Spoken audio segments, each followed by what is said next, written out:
On est dans une société où c'est les hommes qui décident si une femme, elle est périmée, elle est mariable, si son temps est passé, si c'est un pneu secours, si c'est chargeur universel, ou bien si c'est femme qui est digne, si c'est femme qui est indigne. C'est les hommes qui décident de ça en fait.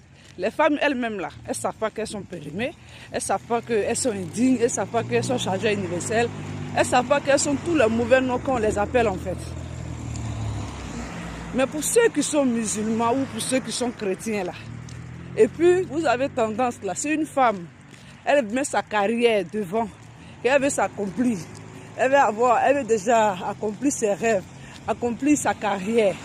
Comme vous les hommes, vous les hommes aussi, vous vous permettez, quand vous n'avez pas une situation stable, d'après vous, vous ne voulez pas vous mettre dans le foyer parce que vous ne voulez pas être en dessous d'une femme. Pourquoi ça choque certains hommes et ils veulent imposer forcément aux femmes que si tu as 22 ans, si tu as 18 ans, si tu as 19 ans, tu dois obligatoirement te marier. Sinon, si tu ne te maries pas, si tu as 35 ans, ton temps est en train de passer, tu deviens périmé. Pourquoi? C'est écrit dans quelle Bible? C'est écrit dans quel Coran pour ceux qui sont musulmans? Le prophète Mohammed sallallahu alayhi wa sallam, sa femme, elle ne s'est pas mariée, sa première femme, la mère des croyantes, elle ne s'est pas mariée à l'âge de 18 ans, elle ne s'est pas mariée à l'âge de 19 ans, c'était l'une des femmes les plus riches de sa génération, de son époque. Il avait quel âge quand lui s'est marié?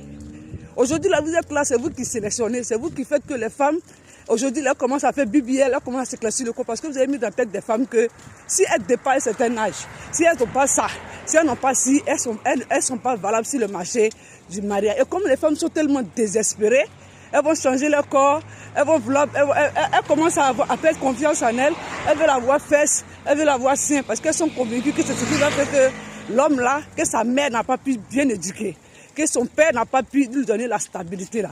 C'est toi une femme qui va venir lui donner la stabilité que lui-même là, il n'a pas pu s'apporter lui-même avant que tu rentres dans sa vie. Moi je ne comprends pas. Laissez les femmes souffrir un peu. Aujourd'hui là, les hommes ont mal. Beaucoup d'hommes ont mal. Je ne parle pas des enfants là, des hommes là qui n'ont pas encore fini d'enlever les petits poils blancs qui sont en bas de leurs testicules là. Moi je ne parle pas d'eux. Les vrais hommes là qui sont allés à l'école, les vrais hommes qui sont sortis, les vrais hommes qui ont une vertu d'esprit là, ils ne font pas du bruit.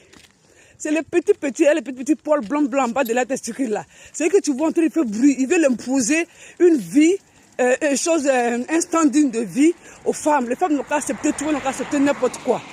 Laissez les femmes souffrir un peu. Ça vous fait mal que là, les trous sont en train de changer. Maintenant là, c'est vous